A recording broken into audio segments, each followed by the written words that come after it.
Te kuulate saadet, mis räägib poliitikast kristlase pilgu läbi. Te kuulate saadet Sinu riik tulgu. Tere kõigile üle pika aja. Meil on jälle saade eetris nimega Sinu riik tulgu. Sellest on nüüd tõesti üsna palju aega mööda läinud, et see oli vist peale või enne valimisi, kui me viimane kord siin kokku saime ja asju arutasime. Et vahepeal on ilmselt väga palju toimunud maailmas. Ja tõesti, see on päris põnev, kuhu me oleme jõudnud. Seda nii välis- kui ka sisepoliitiliselt vist, mulle tundub. Või mis sina arvad, Monika? Jaa, et ega ilmaselt öelda, et issanda teed on keerulised, inimene mõtleb, jumal juhib. Et nüüd on ta meid juhtinud jälle uuesti siia laua taha ja tõesti, nagu sa ütlesid, vahepeal on maailmas palju muutunud ja muutub ilmselt veelgi. Ma arvan, et need protsessid on praegu jõudnud just sellisesse faasi, et me enam-vähem võib-olla natukene saame juba aimu, kuhu suunas need muutused lähevad. Et selles mõttes võib-olla ongi hea, et me ei ole vahepeal teemal sõna võtnud, et oleme lasknud rahulikult Jumalal toimetada ja nüüd inimestena võime võib-olla sellele plaanile otsa vaadata ja võib-olla siis sellist inimlikku arvamust avaldada. Jah, me siin vahepeal, kui me siin kokku ei saanud, siis välismaailmas juhtus palju huvitavat, eks ole, mis tekitas kõneainet ja jälle üks selline teema, kui sa vaatad seda niisuguse huvitava spektri alusel, mina vaatasin seda, et kuidas kristlased näiteks välispoliitilistel teemadel läksid 2 lehte, eks ole, et vaata, see on selline huvitav ajajärk, eks ole, et see on selle katsumiste pool nagu, et vaadata, kuidas moodi miski asi on, eks ole. Sellepärast, et ütleme siia juurde, et võtame selle välispoliitilise teema, eks me võtame selle. Ja sellepärast, et see on selline asi, mille suhtes ilmselt väga paljudel on selline küsimuse märk õhus, et mis toimub, et miks pärast praegu ja mis pärast see kõik niimoodi on, eks? Ei vaata, aga siin ei olegi, ma räägingi, et kui me räägime Jumala plaanist, siis Jumal töötabki ju suures plaanis, ehk siis nagu globaalselt ja selles mõttes ma arvangi on kõige olulisem siin väikeses Eestis me kuidagi reageerime vähemalt 5 sammu tagantjärele, kui mitte rohkem sellele, mis suures plaanis toimub. Ehk et kõige olulisem võib-olla olekski aru saada, mis toimub just nimelt välispoliitiliselt ja suures maailmas. Ehk et siis me jõuame ka võib-olla õigemate järeldusteni selles osas, kuidas me peaksime siin kohapeal toimetama. Mina võtaks sellise seisukoha näiteks. Ma ütlen ausalt ära selle, et ei tekiks mingit vääriti mõistmisteks. Et kui nüüd Ameerika läks sinna, kuhu ta läks, eks ole, me kõik teame, mis toimus, eks ole, Iraani, siis selles suhtes vaimulikus mõttes ma olen skeptiline. Ma saan aru sellest, miks pärast. Maises pildis, kui ma seda vaatan, ma saan aru, mis see on. Sellepärast, et võtame siia juurde selle, et Iraan, kes on aastakümneid tegelikult kristlaskonda seal maha surunud, sellest nüüd on täpsemalt 47 aastat juba, eks ole, kogudused on palunud seal, nad on võtnud, loomulikult nad on palunud sellepärast, et see tagakius, mis seal maal, ütleme ära, Iraan on tegelikult ju sotsialistlik riik. Sotsialistlik islam on see, mida propageerib näiteks praegusel hetkel New Yorgi linnapea, kes võttis pärast ajatolla surma, võttis seisukoha, et see oli väga suur tragöödia. Aga sotsialism jälle suures plaanis on puhas totalitarism. Seda küll. Ja seda Iraan ongi rakendanud. Siis selles suhtes ongi, et nad on palunud, väga palju kristlasi on Iraanist lahkunud kogu selle tagakiusu pärast, erinevate kristlike koguduste liikmed, kus juures on vabakogudusi, on ka loomulikult traditsioonilisi kogudusi, sealseid liikmeid on siis ära läinud ja see kogukond, kes sinna on jäänud, muuseas seal on ka juudi kogukond veel täiesti olemas, hästi väike, sellepärast, et pärast islami revolutsiooni see kogukond praktiliselt likvideeriti. Pärsia, praeguse nimetusega Iraan, oli alates kuninganna Estri ajast, oli tegelikult seal maailma suuruselt teine juudi kogukond. Praeguseks hetkeks seda praktiliselt ju enam ei ole, tänu peale islami revolutsiooni. Ütleme otse, nad lihtsalt tapeti ära. ja noh, kristlastega oleks täpselt samamoodi seal ja selles suhtes on see nagu 47 aastat, kus on palutud selle eest, me mõtleme siia juurde, kui kaua näiteks meie nii väljaspoolt kui ka seestpoolt palusime Nõukogude Liidu lagunemise eest, eks ole. Et selles suhtes, noh, kui me vaatame seda pilti, siis me näeme, et sellel on oma teatud mõju olemas. Jumalal on muidugi üks selline asi, mis ta on öelnud sõnas, et ta ei tunne rõõmu õelate hukkumisest. Ja selle on teatud põhjus. See põhjus on see, et ta tegelikult ootaks, et need õelad pöörduksid. See on nagu kogu selle asja nii-öelda see mõõde, et need õelad pöörduksid. Samas muidugi me saame aru sellest, et ega see on antud see armuaeg. Ja ühel hetkel, kui inimesed jätkavad neid kurjasid tegusid, mis nad siis on jätkanud, siis ühel hetkel tuleb see kohus, ka tuleb siin maa peal. Selles mõttes, et see on olnud nii-öelda paika pandud juba aegade algusest, et Jumal on tegutsenud vastavalt sellele, kuidas ta on olnud niimoodi, et ta on, tänu Jeesusele on see armuaeg olnud, on ühel hetkel kõik aitab. Ma olen andnud selle aja, nagu ütles Benny Hinn, üks tuntud jutlustaja ütles niimoodi, I'm done with it. Nagu talle üks inimene tuli ja ütles, et palu minu eest. Ja siis ta hakkas nagu paluma. Ja Jumal talle tuli, sisemusest talle tuli Jumala pilt, mõtles niimoodi, et ära tee seda, ma olen lõpetanud selle mehega. Sellepärast, et see kõlab karmilt.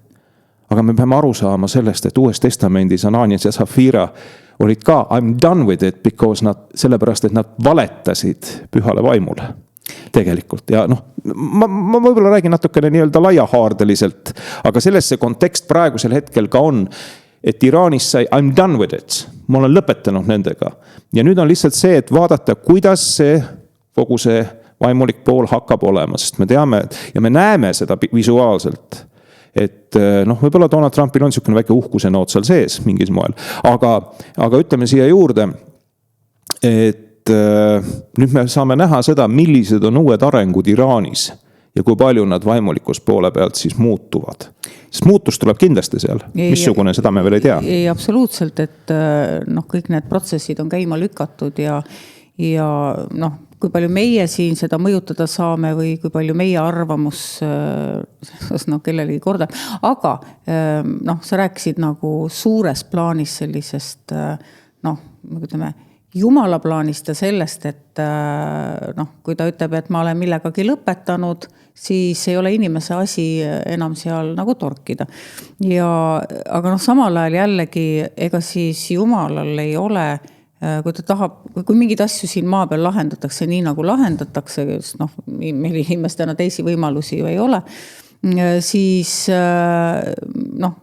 kes on Jumala tööriistad, et eks neid sõdu ja asju ja me on ju palju olnud, aga ka ütleme, kui me vaatame seda, mis seal Iraanis nagu toimub, siis väga palju on ka nagu süüdistatud Ameerikat selles, et nad läksid nagu kätte maksma ja et see on julm ja kõik, et eks see inimlikult ongi väga-väga keeruline, et kui sa proovid neid maailma asju kuidagi otse hoida, nii nagu sa võib-olla arvad, et see Jumala plaan võiks olla, sest Jumal toimetab mingisuguseid asju siin, et siis ongi väga keeruline, et sa ei astuks nagu sellest piirist üle, et sa lähed seda tööd tegema, aga sa ei teeks seda nii, et sa ise pattu langed ja et sa ise kurja hakkad tegema. Et see ongi inimlikult väga-väga keeruline ja ütleme need, kes siin seda kas siis mõistavad või teine pool, kes seda kõike hukka mõistavad, ega nemad ka päris täpselt ei tea, mis sellest kõigest välja tuleb ja ega siis keegi pole ise ka päris puhas, kristall puhas, tulla nüüd näpuga näitama, eks ole, et kes teeb valesti või kes teeb õieti. Jah, aga eks me saame seda näha. Väga paljud on kusjuures muidugi Donald Trumpi suhtes muutunud skeptiliseks. Ma ei oleks selles suhtes nii skeptiline. Sellepärast, et lõppkokkuvõttes seal on, ma ütlen, et nagu ma ütlesin, et mingi teatud uhkuse noot seal on temal sees, eks ole, aga sellega saab tegeleda. Ta on ikkagi mees olnud, keda Jumal on juhtinud sellesse positsiooni, kus ta on.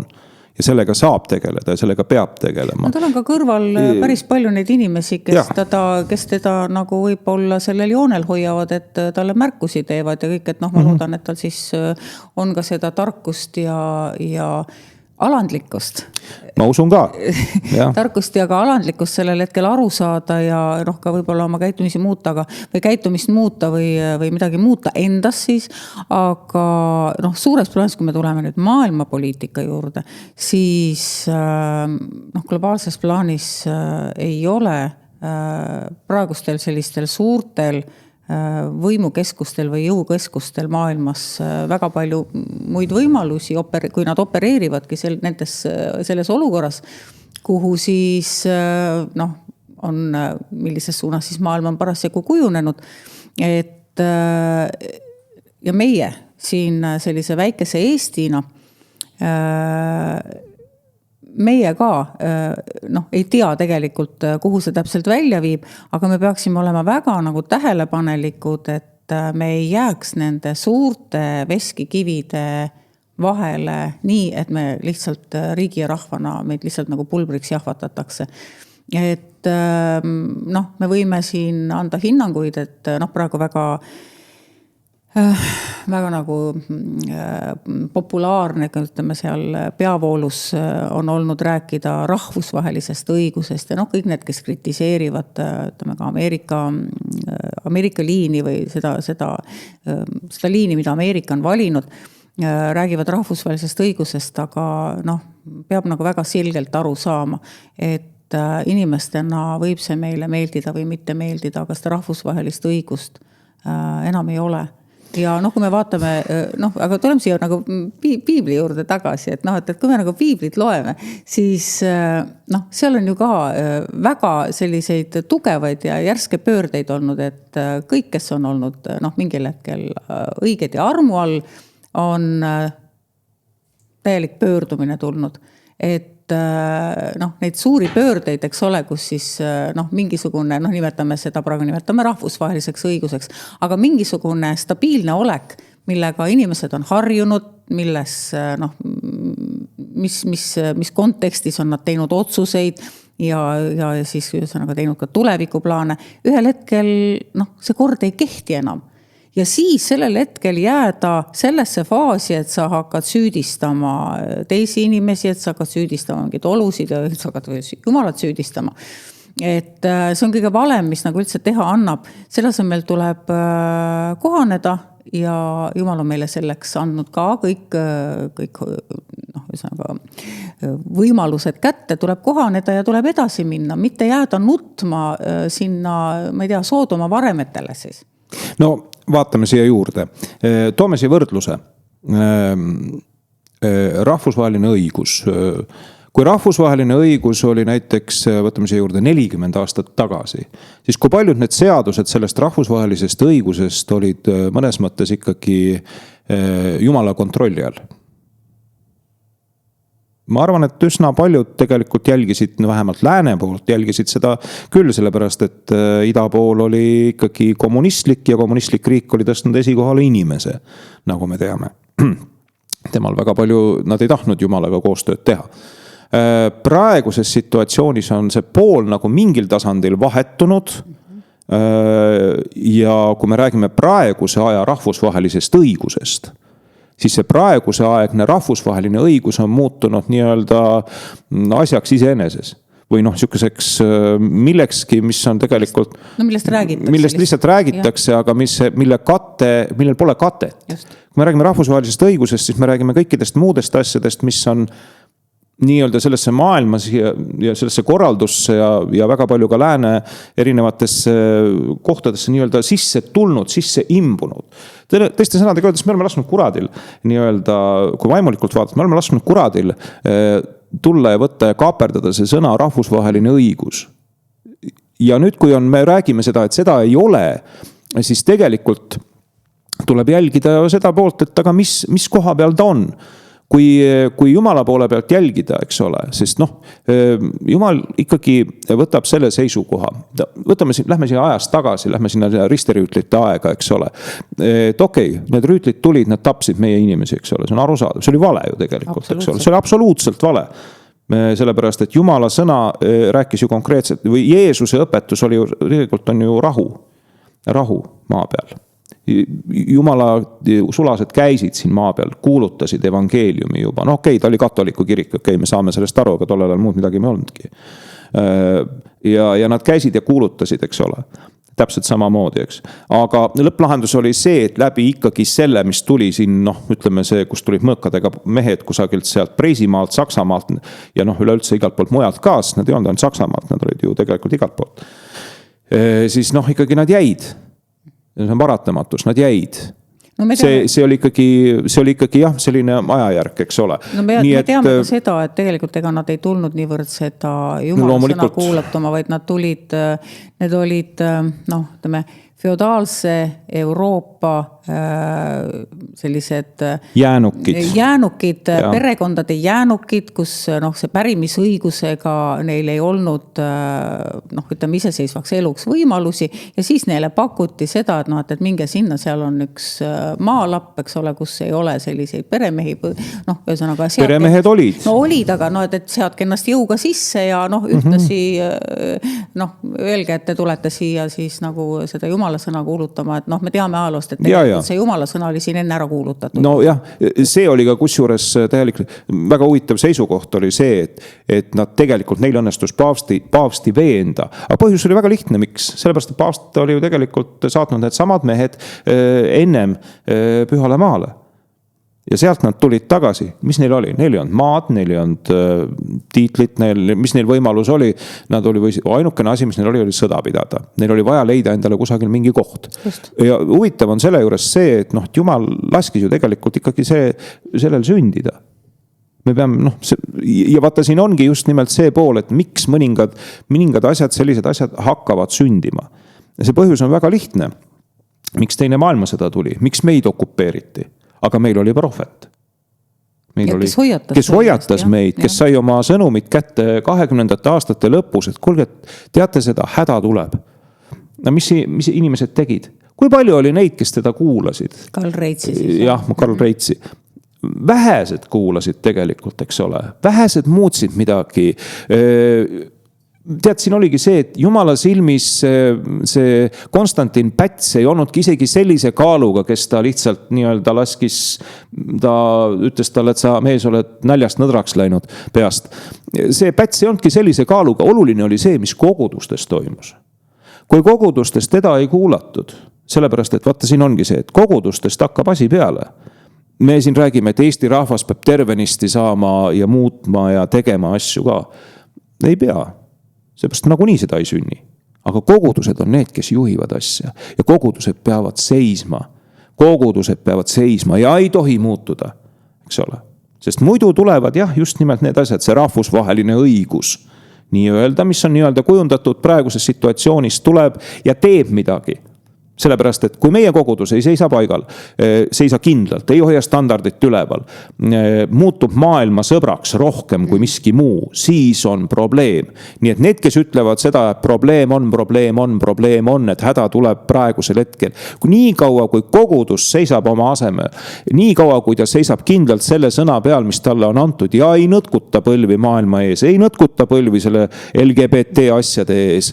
Mõned kogudused, me saame aru, aga põhiliselt on see, et ei nõtkuta põlvi igasuguste muude asjade ees. Soodomas oli ju, mis oli?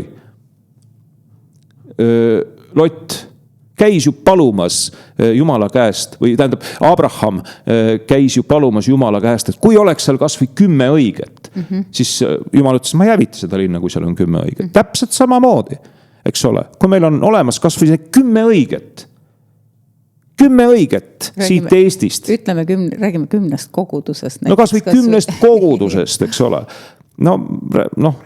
Loti puhul või Abrahami puhul oli see 10 inimest seal ainult selles linnas. Ta ütles, ma ei hävita selle 10 pärast, kui seal on 10 õiget olemas. No aga vaata, seal ei olnudki seda 10 ka. Seal oli tegelikult see number oli väiksem.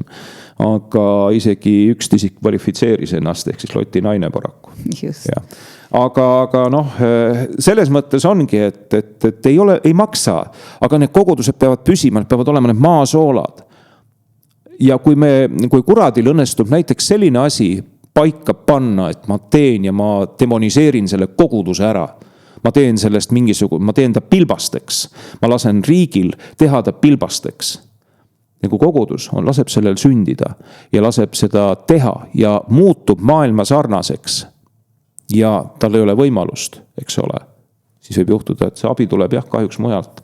Ja siis me räägime sellest muust rahvusvahelisest õigusest, nii nagu oli Karl Reitsi puhul. Ja siis mida tavaliselt inimene teeb, et ta hakkab rääkima jumalikust ebaõiglusest, eks ju.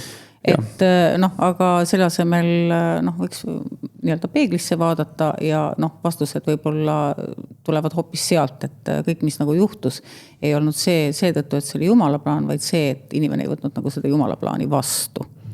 Ja siis hakkavad asjad juhtuma. Aga meie, kes näiteks on tihtipeale, me praegu näeme, kuidas maailmas ikkagi asjad muutuvad, asjad pöörduvad ja ärme vaatame neid halba asju, vaatame häid asju ka.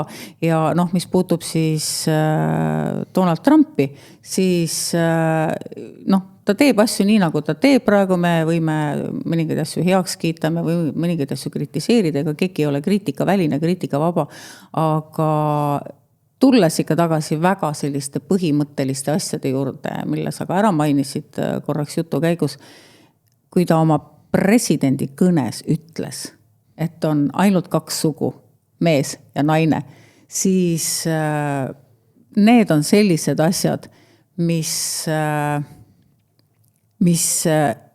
panid ikkagi maailma liikuma ja see liigub niimoodi, et me peame ikkagi praegu vaatama, et me ei laseks ennast jälle segadusse ajada ebaolulistel asjadel, vaid seisaks väga kindlalt nende asjade taga, mis on, nagu sa ütlesid, väärtusküsimused, mis on jumalikud väärtusküsimused, nii ütleme koguduste jaoks, aga ka tegelikult peaksid olema maailma jaoks. Et me peame ikkagi lõpuks tagasi jõudma sinna, kus Jumal maailma algolekus lõi.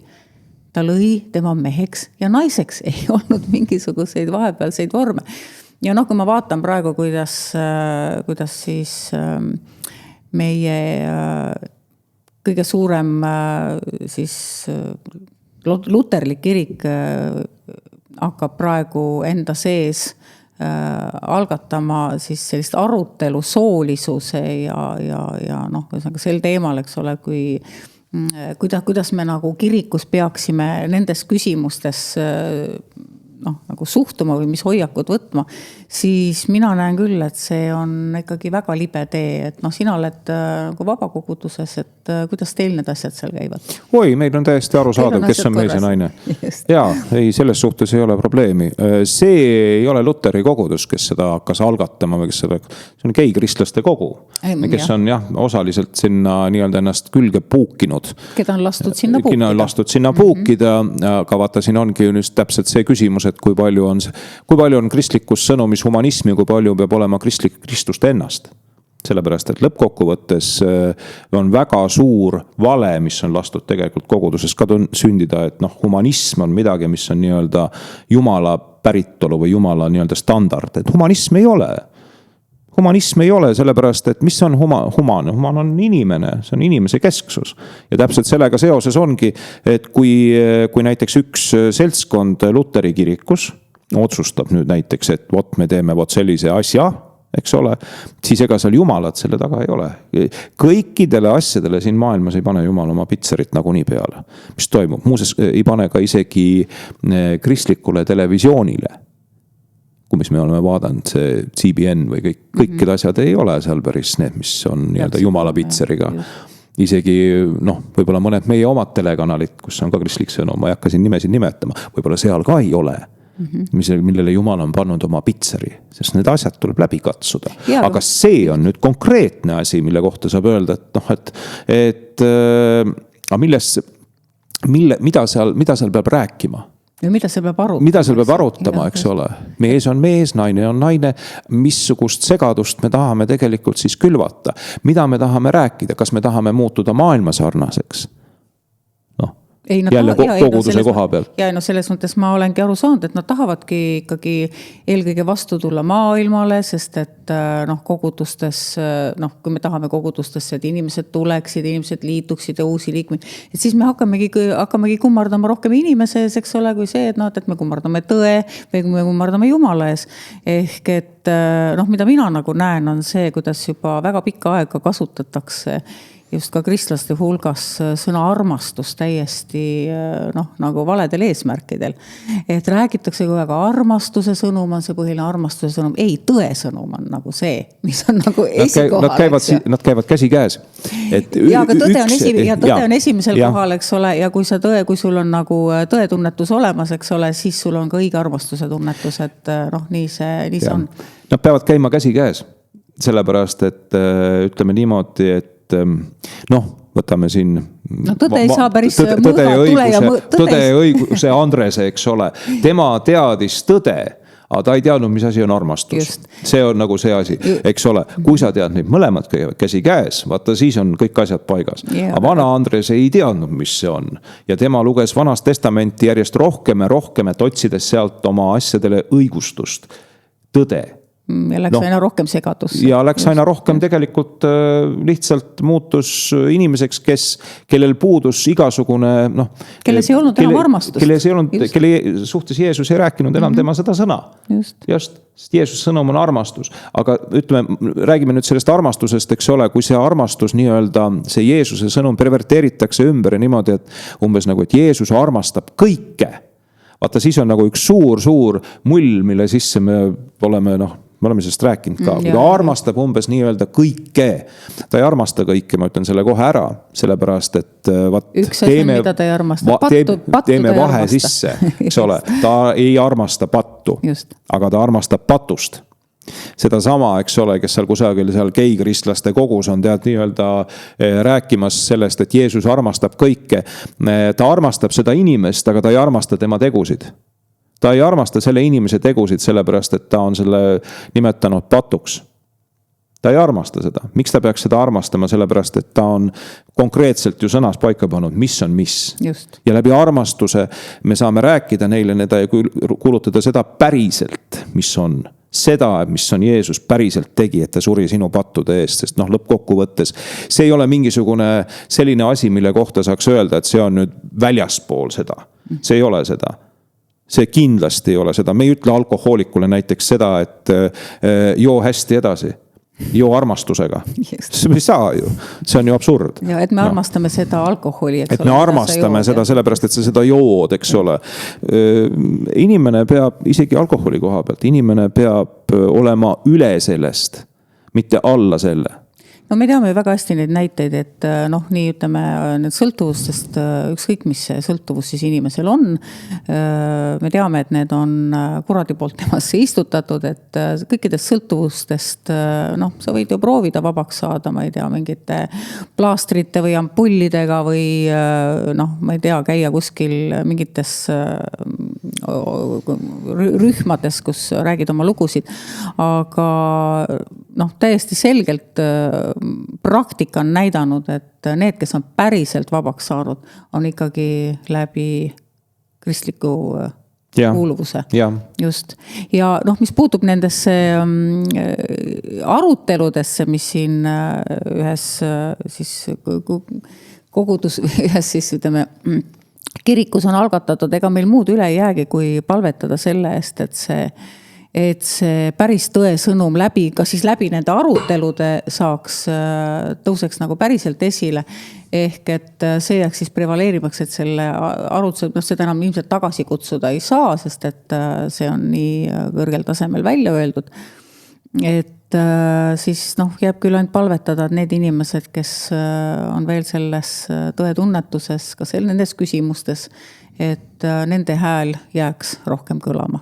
No ma võin seda öelda, et ega see gei-kristlaste kogu, kui ta on juba ainuks ütleb enda kohta, et ta on gei-kristlaste kogu, siis ta tegelikult seda tõetunnetust ka nii-öelda nadib natukene. Või seda nagu väga palju ei ole. Sellepärast, et kui võtame sinna, sa saad 2 asja olla. See tähendab, sa pead valima, kas sa oled gei või sa oled kristlane. Eks ole, kui sul ei ole, kui sa ütled, et sa saad olla mõlemad, siis sul ei ole tõde. Siis sul ei ole ka seda armastust. Sellepärast, et kahte asja ei ole. Pole olemas joodik kristlast, eks ole, või narkomaan kristlast või siis näiteks mingit muud sellist nähtust, kes arvab, et ta on nagu maailmas sees ühe jalaga ja teise jalaga siis käib koguduses. No enne Saulusest võib ikka Paulus saama. Jah, selles mõttes ei saa. Saulus oli kusjuures üsna selline religioosne. Jaa, aga ta oli Saulus. Aga ta oli Saulus siis ja kuidas Paulus sai, siis ta sai Jumala poolt puudutatud. Ja. Et selles suhtes nemad ise ei saa oma seda tõetunnetust või seda pilti muuta. Seda peab tulema väljast poolt. Või siis ütleme näiteks väljast poolt ka niimoodi, et palutakse ja ma toon siia Iraani näite, et Iraanis on väga paljud saanud inimesed ju nende eest on palutud, see on palumise tunnus. Sellepärast, et Jeesus ei saa tegutseda maa peal, kui inimesed ei palu. Mõni mõtleb niimoodi, et kuidas see võimalik on, see ongi niimoodi, kui inimesed ei palu, siis ei saa Jumal tegutseda. Ja ilmselt on siis ka Iraanis väga, Iraani eest, Iraani inimeste eest palutud, nad näevad unes, saavad ilmutusi Kristuselt ja need elud saavad muudetud. Täpselt samamoodi, väga huvitav võrdlus, me peame tooma ka need inimesed nii-öelda Jumala ette, paluma nende eest, ükskõik, kes seda siis teevad, paluma nad läbi ja siis tuleb neile ka see ilmutus, kas siis, kui nad sellest ise aru ei saa, siis Jeesus Kristus ütleb neile konkreetselt mingi ilmutuse läbi, ütleb neile seda, et sõbrad, vaadake, ma olen andnud teile valiku, järgige seda. Teie valik peab olema see, et te järgite mind, mitte oma ihasid. Ongi kõik. Just, et mina olen käinud selles regioonis, ma olen käinud küll Kurdistanis ja kokku puutunud sealsete kristlastega ja tegelikult seal regioonis on neid inimesi, kes on nagu väga tõsiselt kristlased ja kes elavad seda oma ka kristlase elu praegu seal väga keerulistes tingimustes, nad elavad seda läbi ja hoopis teistmoodi, kui meie siin ette kujutame, et neil on ikka seal väga karmites tingimustes, kus nad peavad hakkama saama, kus nad peavad oma usku säilitama, kus nad peavad oma usu eest võitlema, kus nad peavad oma kristliku kogukonna eest palvetama, kus nad peavad kokku hoidma, et see on nagu hoopis teine olukord, et selles mõttes ka see, mis seal Lähis-Idas praegu toimub, jah, maailma ümberjagamise seisukohalt, see on nagu ütleme, ainult välispoliitikast rääkida, siis karm tõde on see, et seal jagataksegi praegu mõnes mõttes maailma ümber kõik need jõukeskused, Ameerika, Venemaa, Hiina ja veel mõningad tegijad, kes kõik praegu omavahel ütleme siis positsioone, jõudu katsuvad ja positsioone paika panevad tulevaseks nii-öelda eluks. Globaalseks eluks, et see väga suures osas toimub praegu just nimelt seal. Ja. Sellepärast me peame kõigi nende inimestest palvetama, sest et nende kannatused on suured, nende kannatused olid mõnes mõttes vältimatud, aga see, kuidas kogu see regioon ja see, kuidas need inimesed ja sealt edasi ka, kuidas meie tulevik edasi läheb, et kuidas me kõik sellest nagu inimkonnana välja tuleme, selle eest on tegelikult väga tugevaid palveid vaja, sest et lootus on, et maailmas, kui see kõik ära laheneb, võib väga hästi minema hakata. Jah, aga sellega ongi see, et ega see maailm on täpselt niisugune nagu kogudus laseb tal olla. Sellepärast, et lõppkokkuvõttes ega midagi paremuse poole lõppkokkuvõttes ilmselt ei saa muutuda. Sellepärast, et see maailm ei ole, on ainult siis need inimesed, kes annavad Jumala kätte oma teed, kes võtavad Jeesuse oma päästjaks. nemad saavad ju tegelikult lõppkokkuvõttes seda maailma muuta. Aga me teame, maailm iseenesest ei muutu paremaks. Maailm läheb halvemaks ainult. Kurdistani koha pealt on jah see, et vaata, tegelikult suur ebaõiglus, mis nendel on ju osaks saanud, 50 miljonit inimest ja neil pole oma riikigi. Et meie siin Eestis vaatame, et meid on 1 miljon ja natukene rohkem, aga meil on oma riik olemas, neil on 50 miljonit, neil pole oma riiki ja kõik see, mis omal ajal anti, neid veeti alt. Nendele see oma riik, mis neil on praegu niimoodi, et neil võib olla seal oma parlament kusagil erinevates neis riikides, Iraanis, Iraagis, Türgis, kõigil seal, eks ole, aga see on nii-öelda ülejäänud, kes seal nendes riikides on, peavad neid tegelikult suurteks vaenlasteks, sest neil on üsna suur tugev kristlik kogukond. Ja kuna ülejäänud on islamiriigid, siis loomulikult käitutakse nendega nii, nagu heaks arvatakse. Eks nii-öelda rahvusvahelise õiguse seisukohalt on neil keeruline, neil on jätkuvalt väga keeruline. Jah. Selles mõttes, et kuna neid on palju, siis nad tegelikult ka ilmselt teavad, mida teha. Nad usuvad ja loodavad ja paluvad oma maa eest ka või selle eest, mis on.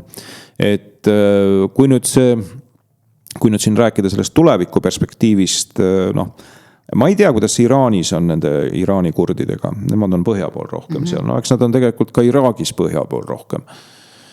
Et kuidas hakkab nende kuidas see hakkab välja nägema, sest see on jutuks olnud.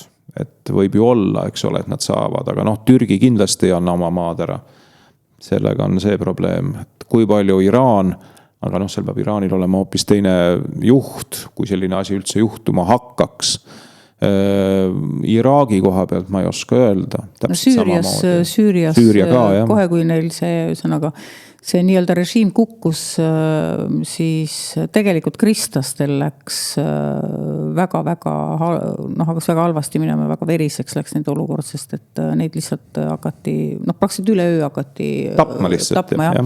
Et mass tapma ehk põhimõtteliselt genotsiid korraldati nende suhtes. See kõigi nende ülejäänute suhtes ka, kes seal nii-öelda ei olnud päris seda islami usku, mis nii-öelda see uus Süüria juht on siis ise. Et jah, et selles suhtes on see ma ei tea, praeguses situatsioonis on ju see uus Süüria juht ju toodud nii-öelda tehtud parketikõlbulikuks. Kahjuks küll. Paraku. Ja see hind on olnud päris karm.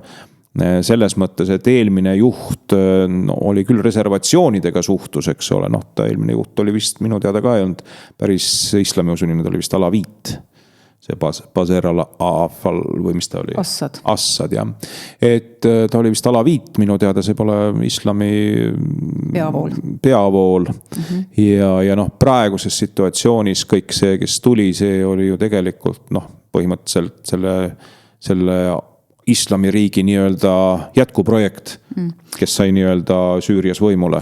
See näitabki järjekordselt sellist lääne silmakirjalikkust, kus siis kogu aeg räägitakse kellestki kui diktaatorist ja kui halb ta on. Ja siis, kui asemele tuleb keegi, kes on ilmselgelt ka sama halb või mõnes veel hullem, eks ole. Siis sellest hakatakse hästi rääkima, et oi näed, et see oligi see muutus, mida me nüüd olime kaua oodanud. Et näiteks toome paralleeli, tuleme Venemaale. Et praegu ju ka räägitakse, et oi, et me kõik ootame ammu, et Putin ära saaks, et kui selle Putini eest ära läheks, eks ole. Putini eest ära saaks, eks ole. Küll siis tuleks, ma ei tea, õiglus maa peale ja õnne uuele ja mis kõik, et kuidas Venemaa muutuks ja kõik. Ei, need inimesed, kes niimoodi räägivad, need ei saa üldse mitte millestki aru. Et kui me vaatame, et Donald Trumpile on tehtud juba 3 avalikku atendaati ja nüüd oli jälle mingi... 3 jah, on minu teada. Nüüd oli jälle kusagil oli seda julgeolekuteenistust tulistati.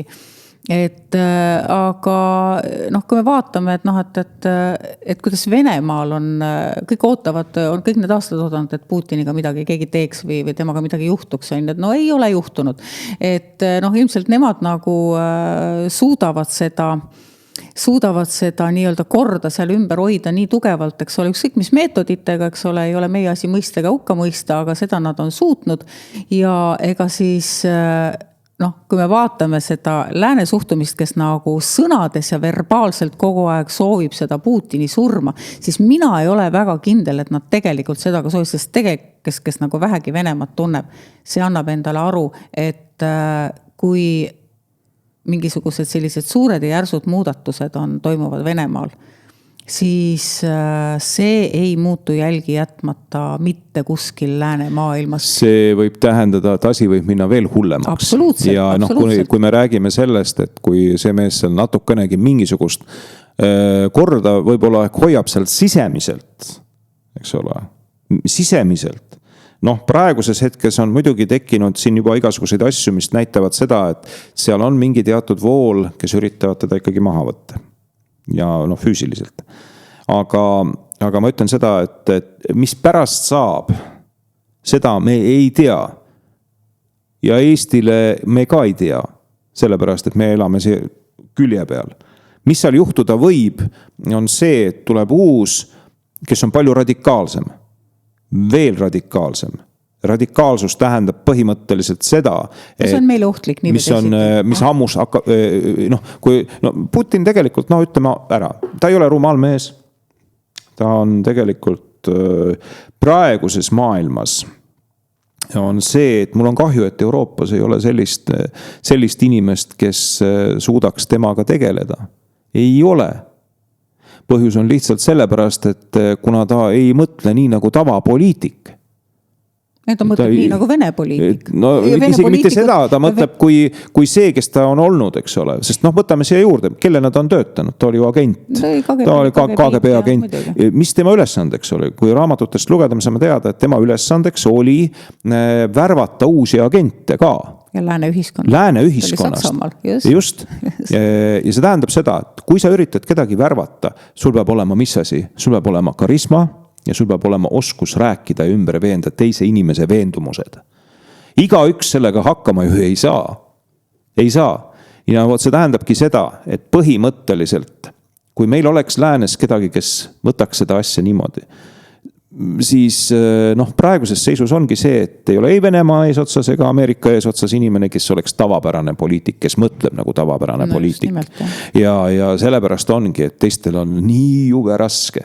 Nii jube raske, seepärast, et nemad mõtlevad nagu tavasuuna järgi, aga nemad ei ole. Kuule, ma isegi ütleksin nagu veel hullemini, et läänes ei ole mitte tavapärased poliitikud, vaid keskpärased poliitikud. Paraku küll, jah. Et ja mis puutub me oleme kaugel sellest, et siin, ma ei tea, kiita või ülistada Putinit, aga ta kannab endast täpselt seda vaimu, mis on Venemaal kogu aeg olnud ja mis ei muutu kunagi. Ja kui meil on siin, ma ei tea, läänes on hakatud ka, ma ei tea, ülistama mingisuguseid opositsioonilisi jõudusid ja opositsioonilisi siis tegelasi, nii-öelda liidreid, siis kui me nagu ka nendesse ja nende ütlemisse ja tegevusse sisse vaatame, puhtad vene šovinistid. Aga vaata, siin me rääkisime Navalnõi, eks ole. Navalnõi, kui räägitakse Navalnõist, kui oleks ta olnud midagi teissugust. Navalnõi oli täpselt samasugune. Vene šovinist. Kui ta oleks olnud, siis tema oleks võtnud täpselt samasuguse seisukoha. Imperialistlikud hoiakud, kõik. Me oleme siin lugenud, kõik, kes on tahtnud lugeda, on võtnud Solženitsõni kätte lugenud Gulagi arhipelaagi. Kõik, kes on lugenud Ivan Denissovitši, eks ole. Millest ta rääkis? Ta rääkis kõigest sellest, mis tollel ajal oli nõukogude ajal.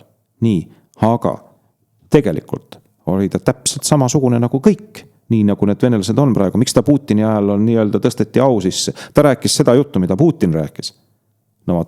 Ja selles ongi see asi, et ma ütlen veel kord, et kui Putinil on, ütleme, kuna ta ei mõtle nii nagu tavapoliitik kusagil Euroopas ja Trump ei mõtle nii nagu tavapoliitik Euroopas, siis nendel on raske teistel, kes siin on, kes on niisugused keskpärased, kes on harjunud lihtsamalt läbi saama, kes omavad positsiooni, aga kellel ei ole oskust nii-öelda teha neid sõrmkübaratrikke.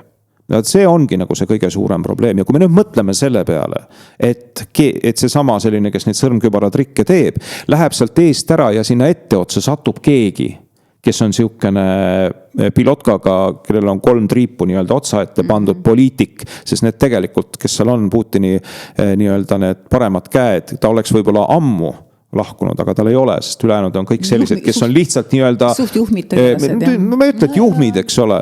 Noh, aga kes ei kanna välja. Just. Ja noh, ütleme niimoodi, et võib-olla oleks seal olnud keegi, aga kes ei kanna välja. Võib-olla see Dmitrijev, eks ole, sest see oskab läänega suhelda. Aga noh, ütleme siia juurde, et kui sinna tuleb keegi, kes noh, nagu ma ütlesin, see 3 mõttekurdu on Pilotkaga ette vajutatud, siis on meil probleem. Absoluutselt. Siis on meil probleem, siis on läänel probleem, palju suurem probleem. Praegu me vaatame, et Ukrainal on probleem ja ongi Ukrainal on probleem. Seda keegi ei eita. Aga siis oleks ka Ukrainal veel suurem probleem. Aga siis oleks Ukrainal veel suurem probleem ja ka kogu läänel oleks väga suur probleem. Ja meil, Ida-Euroopal oleks suurem probleem. Absoluutselt ja mida ma veel tahan. Jaapanil oleks probleem, igal pool oleks probleem. Ja sellepärast ma räägingi, et ei ole üldse välistatud, et kogu see lääne pool, kes noh, ütleme sõnades räägib seda, mida ta räägib, tegelikult väga ei tahagi, et nagu Putin saaks ära kõrvaldatud, et noh, ja kusjuures veel üks selline väga suur noh, viga, mis nagu tehakse, viga, see on nagu propaganda, mis räägib meile, kui me räägime Putinist ja Trumpist ja see, noh, ühesõnaga see, kuidas praegu nad nagu selles maailmakorras üritavad manööverdada, et üks oleks justkui teise käpik, et küll räägitakse, küll on noh, kõik need meemid ja need pildid, eks ole, kus ma ei tea, üks on siga ja teine sõidab teise seljas, eks ole, et noh, see kõik on puhas propaganda, et kui me nagu ei ole kummagi käpik, nad on mõlemad ajavad lihtsalt oma asja ja ajavad teineteisest sõltumatult, aga noh, nad annavad endale kumbki väga hästi aru, et ka kokkulepped, mis võib-olla kunagi sünnivad, ei saa sündida nii, et üks või teine pool väga tugevalt kaotab. Ja noh, see selline kokkuleplus ei ole käpik olemine. Selline kokkuleplus on globaalselt oma riigi ja rahva eest seismine, eks ole, nii nagu teeb Trump Ameerikas ja nii nagu teeb Putin oma Venemaal. Ja noh, see, mis nad teevad nagu ütleme võib-olla oma sellest nagu areaalist väljaspool, see tegelikult noh, töötab kummagi huvides eraldi, aga neid ei saa kunagi nimetada, et noh, et ma ei tea, üks on teise käpik, eks ole, või üks sõidab teise seljas. Mitte kunagi. See on puhas propaganda. See on arusaadav lihtsalt sellepärast, et neil ei jõua kohale see, mis toimub. Sest nad ei saa aru sellest ja kõige lihtsam, kui ei saa aru sellest, siis on kõige lihtsam teha lihtsalt asi pöörata teiste vastu naljaks ja mõnitamiseks. Praeguses situatsioonis on ju see, et arusaadav on, et milleni tahab näiteks Ameerika jõuda. Ameerika ei taha jõuda sõjani, vähemalt mitte Venemaa suhtes. Ta loomulikult, mis ta teeb, on see, et ta pigistab Iraani, sest Iraan on partner. Ta pigistab Hiinat, aga see Hiinaga pigistamine on hoopis teissugune. Ta tahab Hiina rahakotti tühjaks imeda. Noh, lõppkokkuvõttes ka Iraani küsimuses oli ikkagi see, et me tahame sõda lõpetada Ukrainas. Sest Iraan on ju partner. Mis pärast ta üldse läks, noh vaata, Trump mõtles, nagu ta siis mõtles, et ta oli väga kalkulatiivne. Iraan, kuna ta on partner, me pigistame selle partneri tühjaks. Noh, maises plaanis me vaatame seda niimoodi. Siis me põhjustame lihtsalt selle, et Venemaal on probleem. Kõigepealt on Hiinal naftaga probleem, miks nad muidu läksid ju sinna Venezuelasse, et mitte seda, et seda riigikorda muuta, nad võtsid eest ära mehe, kes räägib neile siis ka näiteks sellest, et mismoodi see Smartmatic ja kõik muud asjad töötavad arvatavasti. No loodetavasti. Ja siis võtsid ära selle juhi, aga nad ei pööranud ümber riiki. Nii nagu me arvame, et me lähme suure armeega sisse, pöörame riigi ümber, nii nagu nad varamas on. Ei, nad võtsid riigi juhi ära. Ja see töötas ideaalselt selles küsimuses, sellepärast, et riik pärast 7 aastat avas nüüd Ameerika saatkonna Venezuelas. Mis tähendab, et see toimis. Iraaniga täpselt samamoodi. Nii et see oli väga siukene mõnes mõttes kalkulatiivne käik. Samas, ütleme niimoodi, mindi ka Iisraelile appi, aga Iisrael muidugi on selles suhtes natukene omaette teema. Ma tuleme selle Iisraeli teema juurde, ma just mõtlesin, et me peame lõpuks sinna ka jõudma, aga noh, ma lihtsalt markeeriksin veel ära selle, et see, mis Trump tegi Iraanis, see, mis Hormuzis toimub praegu. No praegu toimuvad lahingud isegi seal. Selles mõttes ma räägin, kui Hormuz, kui ütleme, väga suures osas maailma energeetika, sealt väga palju muidugi läbi jooksme vaatame, eks ole, et mujal maailmas, eks ole, pumbatakse ka seda naftat ja naftaturg toimib ilma selleta ka.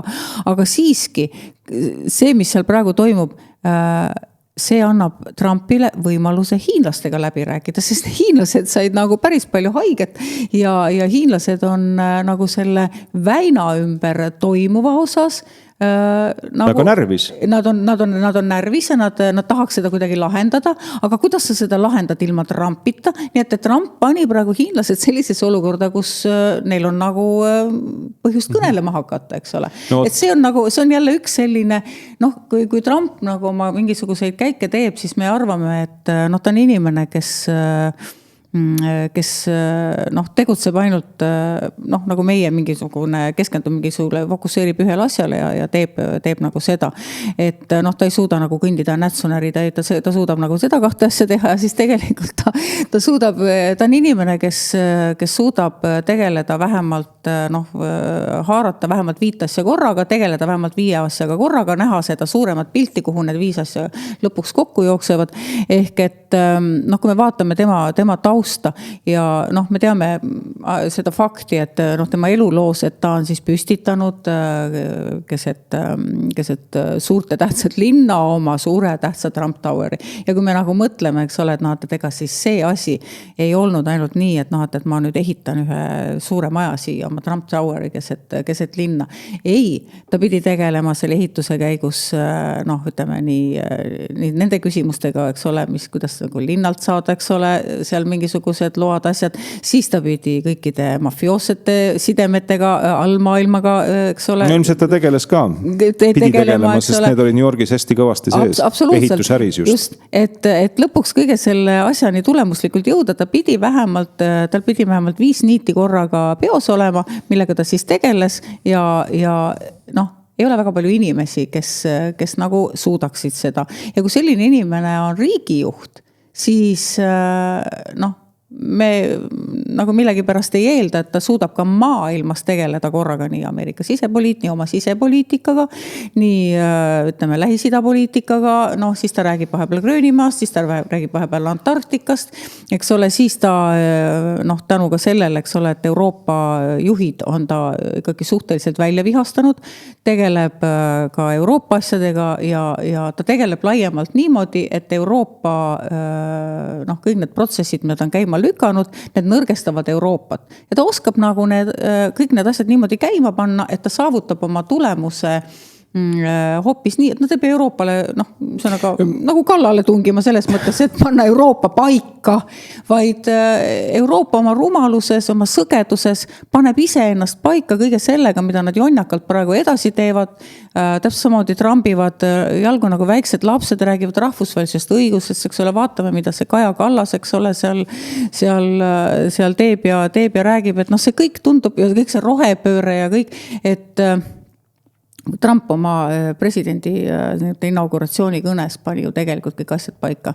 Meil on 2 sugu, mees ja naine. Ei, Euroopa räägib ikka edasi 20. soost.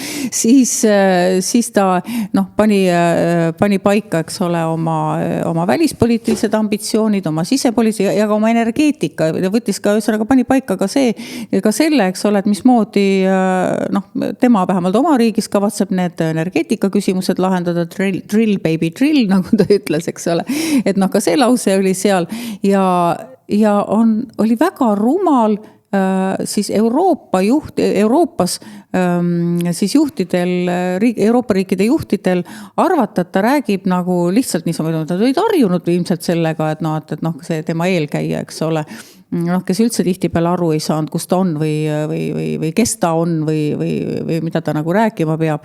Et sellele ei maksa nagu tähelepanu pöörata, mida Ameerika president nagu räägib. Ja nad ikkagi ajavad nüüd siiamaani veel oma neid sõgedaid, nimetame seda väärtuspoliitikateks, sest et ega siis sealt edasi tulid ju ka tulid ka J.D. Vance'i kõned erinevatel foorumitel, eks ole, erinevates ka Euroopa riigis, nagu ta Ungaris praegu käis, ta kogu aeg Ameerika rõhutab väärtusküsimust. Ja Euroopa ikkagi sõgedalt ajab oma väärtusteemasid edasi, eks ole, mida me näeme siin ka, ütleme, Riigikogus me kõiki neid sõgedusi järjest siis ka Reformierakonna ja praegu siis enne sotsid ka kambas. Nüüd on siis Reformierakond ja Eesti 200, kes siis nagu tuimalt, täiesti mõistuse vastaseid asju tulevad ja Riigikogu puldist üritavad sirgeks rääkida. Ja need jällegi surutakse läbi, et see on, kui kaug, ma vahel mõtlen, et kui kaugele võib sellest kõigest minna, Mart Helme eile küsis Andres Suti käest, et kas te nagu inimesena, või jätame selle kõrvale, et olete siin poliitik ja peate mingit poliitilist agendat meile siin ette kandma ja ühesõnaga sellest rääkima. Kas te nagu inimesena annate endale aru, et see, mida te teete, te tegelikult tegutsete Eesti hävingu kursil, te viite Eestit katastroofi teele? Kui tuleme siia juurde, mida Trump tegelikult tahaks Euroopas? Ta tahab näha tegelikult seda, et Euroopa oleks tugev partner. Absoluutselt. Ja just nimelt samasuguste väärtuspõhimõtetega. Vaata, see ongi see rahvusvaheline õigus, mida nüüd nutetakse taga. Ja see väärtuspõhine õigus või see rahvusvaheline õigus oli, nagu ma ütlesin saate alguses, et 40 aastat tagasi see rahvusvaheline õigus oli täpselt selline, nagu Trump tegelikult nõuab. Ja mis on olemas, see on loomulik. See on täiesti see, mis vahepeal on toimunud, kus on aetud progressi jura. Ma nimetan seda konkreetselt, see on jura.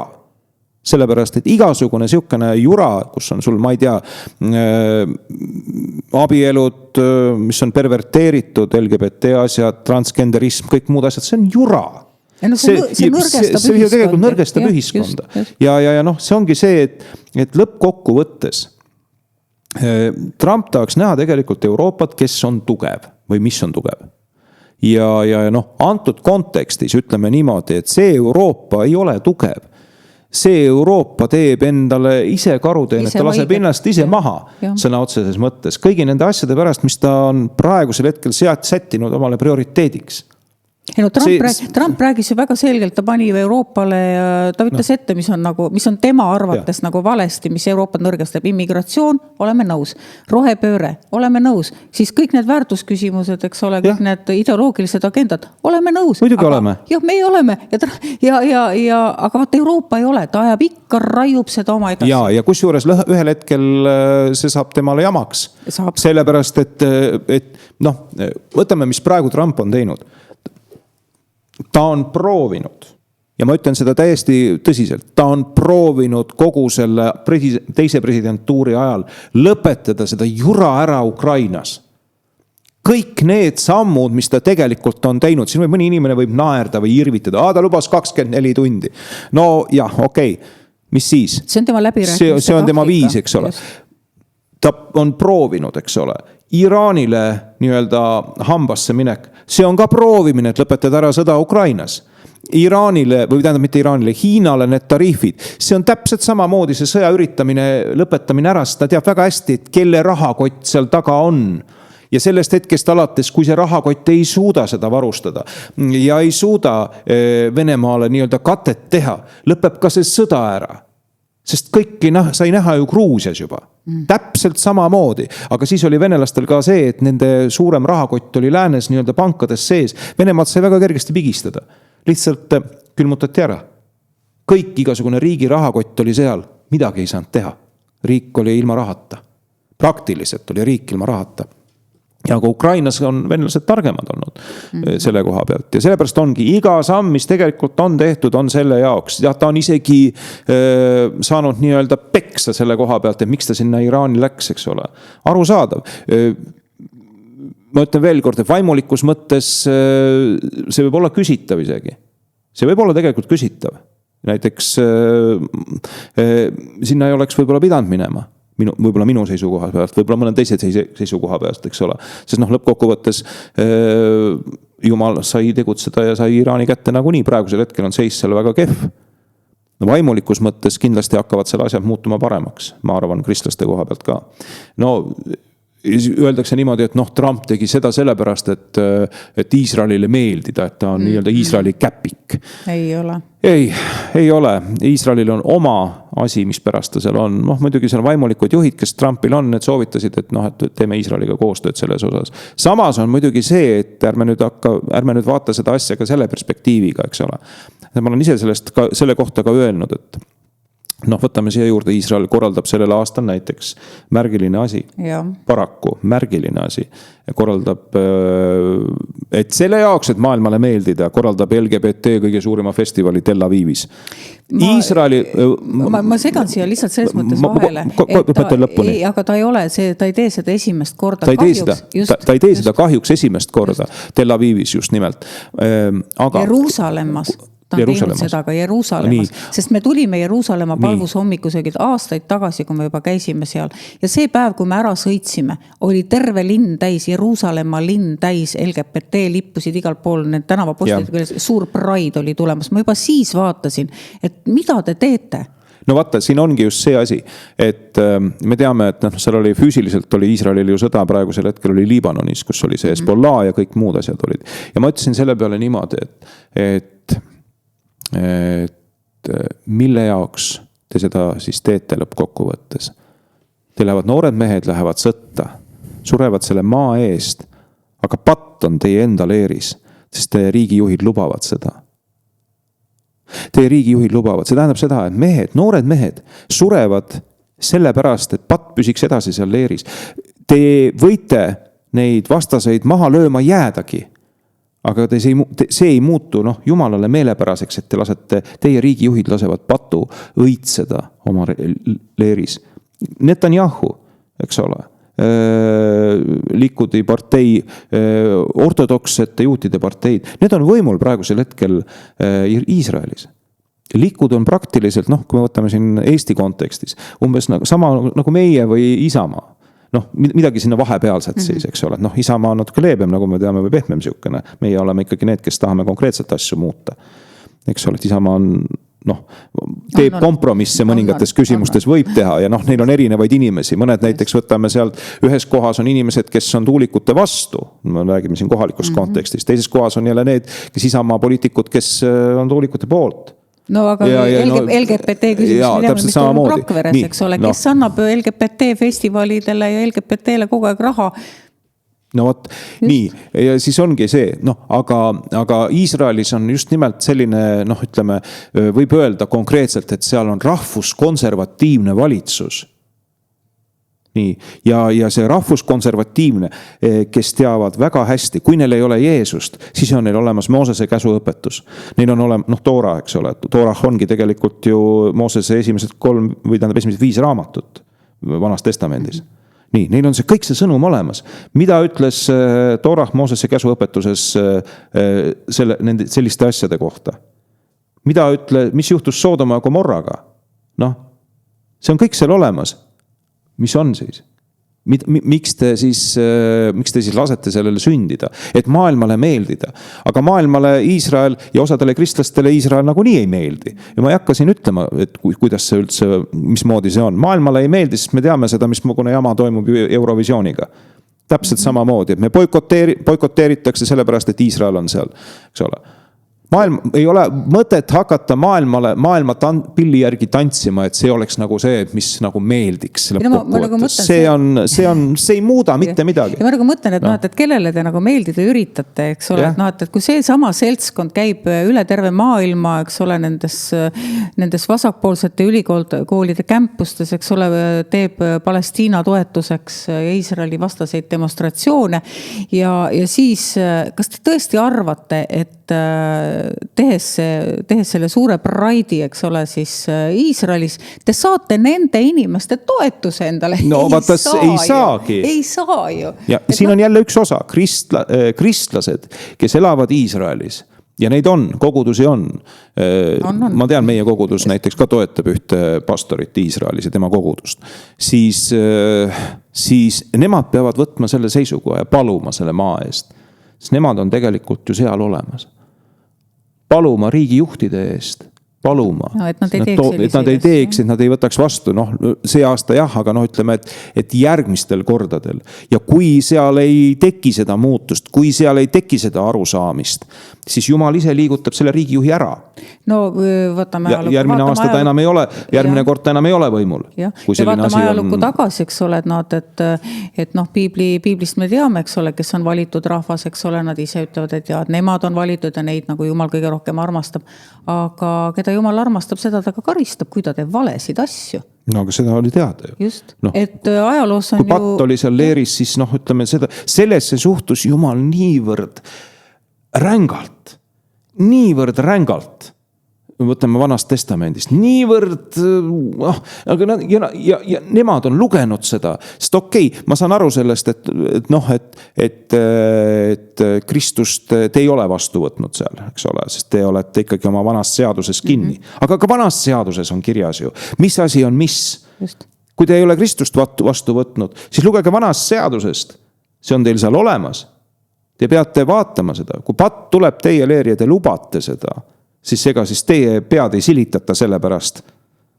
Ja noh, ma mõtlen seda, et noh, Iisraelist teil ei ole ainult siis päästjat. Ja, et noh, kristlastena ka, me ju teame neid seda lugu ka, eks ole, et mis on nagu pookeoks, eks ole, mis on nagu viinapuu.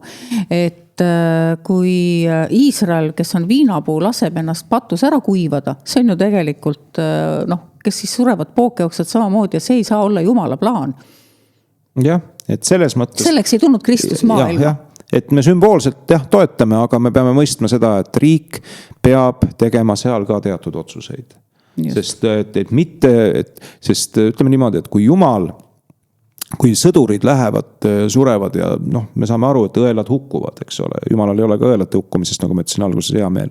Siis need, kes on nende vastu, siis hukkuvad ka omad inimesed. Aga kui teie patt on leeris ja teil ei ole mitte midagi muutunud selle koha pealt, siis need inimesed hukkuvad ilma asjata.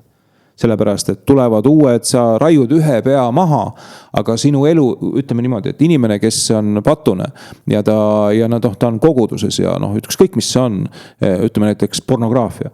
Ja kui see asi on seal sees, siis ta võib seal koguduse ees olla ja ta võib seal jutlustada, kas või kui ta on, ütleme näiteks juht või kui ta tuleb sinna kogudusse, eks ole. Siis ei ole mitte miski asi tema jaoks ju muutunud, sest patt on tema sees, patt on tema leeris.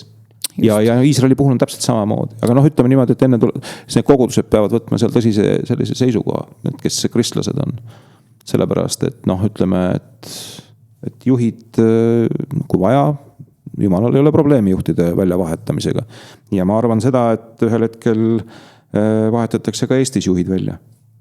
Aamen. Sellepärast. Me ei räägi sellest, et füüsiliselt vahetatakse välja. Me ei räägi sellest, sellepärast, et see ei ole eesmärk oma ette. Aga ma arvan seda, et kui on kogudused, kes on maasool, paluvad riigi eest ja kes ütlevad välja ka selle konkreetse sõnumi, et me ei saa leppida sellega, me ei saa leppida selliste asjadega, mis võetakse seadusteks. Me ei saa leppida taoliste asjadega, et Jumala sõna või selle vastu minnakse. Et tavaliste asjade vastu minnakse, mis on nii-öelda Jumalast, siis ja kui palutakse oma maa eest, siis ühel hetkel Jumal võtab kätte, muudab selle, tõstab ühe inimese siit sinna. Sellepärast, et need, kes on eesotsas, tõstetakse eest ära ja asemena tulevad need, kes peavad seda asja au sees. Ei, see on lihtsalt, kui Jumala vaim hakkab liikuma, siis on selge, et ta liigub nii, et need, kes on tema vaimuga täidetud, eks ole, need saavad siis sõnaõigus, eks ole, kes seda ei ole, nendelt võetakse see sõnaõigus ära. Aga mis me tegelikult ka Eestis näeme, siin paar korda ka Riigikogus on selline väike muie juba tulnud näole, et me oleme ka rääkinud, et ega me ei võitle ju inimestega, me võitleme, eks ole, vaimumaailmas. Aga inimestena, ütleme sotsidest on olnud siin paar korda, eile näiteks välismaalaste seadust arutasime ja just, ma räägin praegu, me teeme seda saadet selles mõttes natukene ette, et millal see eetrisse jõuab võib-olla paari päeva pärast peale seda, kui me siin räägime. aga et siis arutasime välismaalaste seadust, mis siis toob meile seda, avab uksed välistööjõule, võõrtööjõule, annab neile siin siis ka nagu suuri eeliseid, eks ole, toob neid koormaks, annab neile õigused koormata meie sotsiaalsüsteemi, eks ole, jääda siia elama, saada siin, eks ole, kõiki neid, jätta töötuna näiteks isegi siin olla pool aastat, eks ole, vahetada siis tööandjat, eks ole, riigil kaob ära kontroll. See on selline eelnõude sisu ja mis me siis pidime kuulma, eks ole, sotsid, kes on kogu aeg olnud nii-öelda ikkagi, mäletan, kui meie olime valitsuses ja hakkasime seda välismaalaste seadust tegema, nii, et ta tõepoolest töötaks Eesti riigi ja rahva huvides, siis sotsid ja koos Reformierakonna, kõik liberaalid olid ju need, kes nagu äärmiselt tigedalt ründasid seda kõike. Ja nüüd on sotsid räägivad ka, et oi, et see võõrtööjõu siia toomine on ikka üks väga halb asi ja eile siis Riina Sikkuti suust kuulsin ma 2 korda tema kõnes sõna konservatiivne. No ja, väga hea. Et selles mõttes, et see tundub isegi kuidagi nagu selline nagu kontekstist väljas, et kus see nüüd sai juhtuda. Aga jällegi see, ma tunnen ise ka, et kuidas nagu selline ikkagi teatud väärtusruum või maailmavaatelised eeldused hakkavad vaikselt nihkuma. Et kui me enne rääkisime siin sõjast ja rahust, siis ma veel mäletan 2 aastat tagasi, kui Mart Helme ütles, et me peame rahust rääkima, oi, kuidas lennati talle tigedalt peale. Nüüd ma kuulen, et pooled meie peavoolupoliitikud juba on hakanud rahust rääkima, küll õiglasest rahust, aga ikkagi rahust, eks ole. Et ei olnud niimoodi, eks ole, et ainult sõdime kuni viimase ukrainlase või venelaseni, eks ole, ei nüüd nemad ka juba räägivad rahust ja kõigest, et kuidas need asjad ikkagi tasapisi nagu muutuvad ja liiguvad, et seda on nagu päris huvitav jälgida ja ma olen ikka mõelnud ka seda, et inimesed küsivad minu käest ka, et te olete seal konservatiivid ja olete seal Riigikogus ja te olete praegu vähemuses ja näiteks, ütleme kas või see pööre juba, et Reformierakond ise viskas sotsid välja, et põhimõtteliselt sotsid tulid visati valitsusest välja, et neil on nüüd 51 häält, mis on nagu miinimum enamus, ja neil ei ole enam nii lihtne toimetada mingite asjade läbisurumisel võib-olla kui varem. Aga jällegi see on see liim, see 51 häält on see liim, mis äärmiselt ebapopulaarset valitsust koos hoiab, eks ole, sest et kumbki neist ei taha võimust ilma jääda ja siis nad teevad, ühesõnaga, neil on oma leeris on seda neid vastuolusid küll ja küll, aga nad hoiavad ikkagi kokku kuni lõpuni. Aga et mida teie seal siis nagu teha saate, siis ja miks te seal üldse teete seda, siis üks asi on see, mida ma olen öelnud, et kõik see, mida me ütleme, räägime, teeme, see kõik jääb meil stenogrammidesse, see kõik jääb meie ajaloolastele tulevikus ikkagi, see on dokumenteeritud, see jääb ajaloo annaalidesse, et kui keegi ajaloolastest kunagi hakkab seda perioodi uurima, eks ole, kus meie siin elame ja toimetame, et siis ei saa päris nii öelda, eks ole, et nad kõik tahtsid seda, eks ole, nii nagu 39. aastal olid, et te kõik tahtsite Euroopa või sinna Nõukogude Liitu minna, eks ole, ikka kõik ei tahtnud. Ja nüüd on nagu samamoodi, et ei, et meil on ikkagi Riigikogus olid ka siis sellised jõud, kes rääkisid nagu tervemõistuse juttu ja sellele kõigele ikkagi vastu astusid, päris kõik ikka ei tahtnud seda.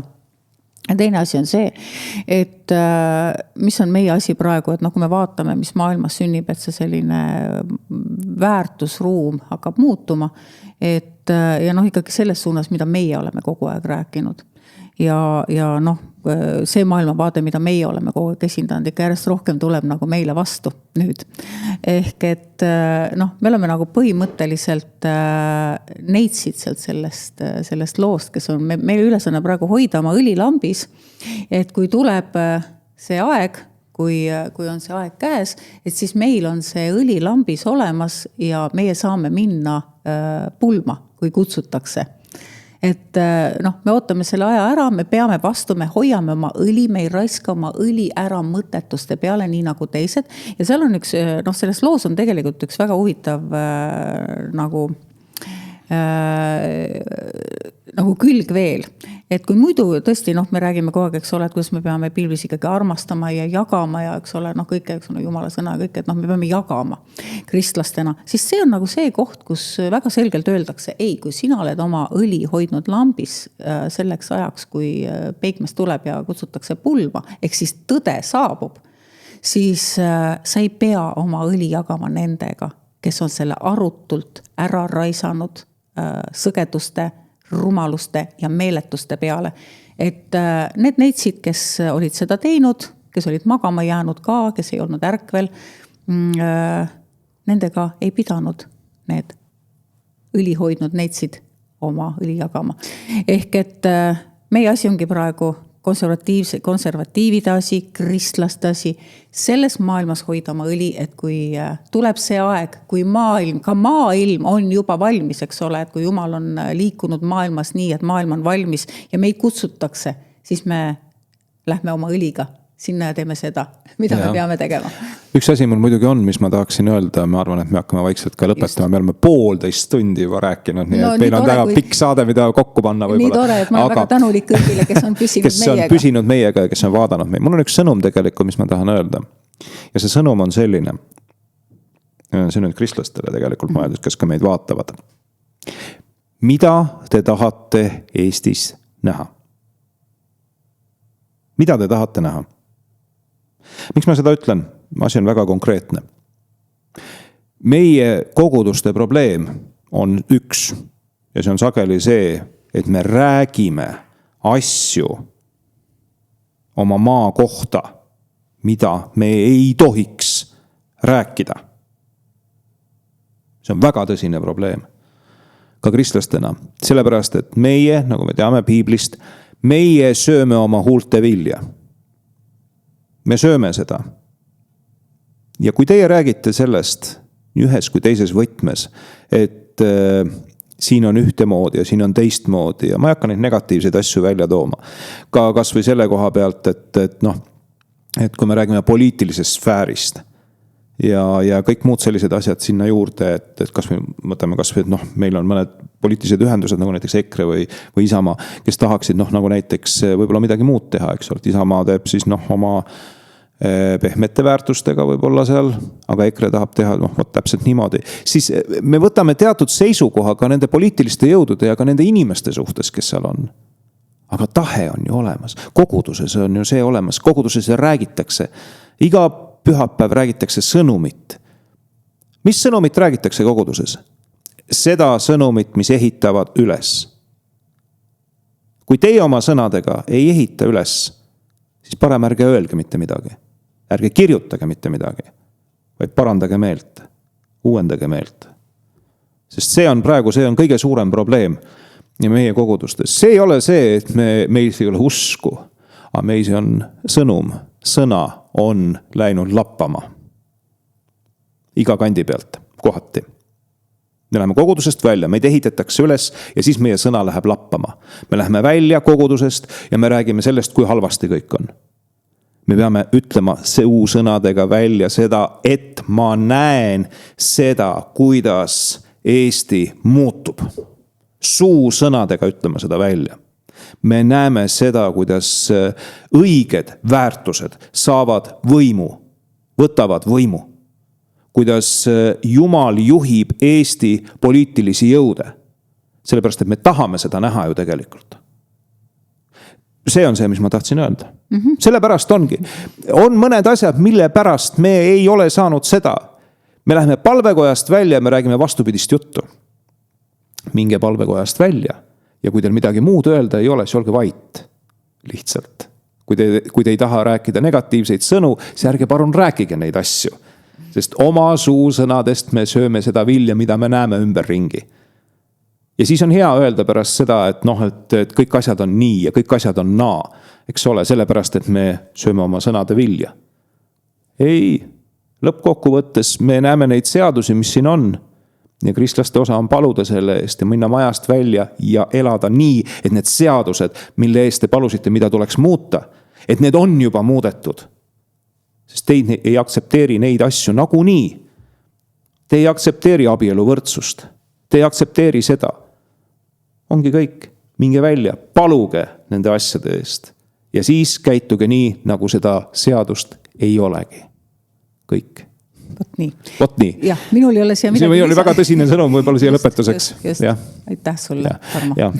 Nii, aga selline oli meie üle pika aja olnud vahepausiga Sinu riik tulgu. Vahepeal meil kadus isegi tagataust ära. Aga seda me ei pannud isegi tähele, ma korraks vaatasin, et kuidagi läks tumedamaks, aga ega sest midagi, igatahes oli tore ja kohtume järgmine kord uuesti, siis on juba uued sõnumid ja head sõnumid. Just, ja tema riik tuleb. Tema riik tuleb, kohtumiseni.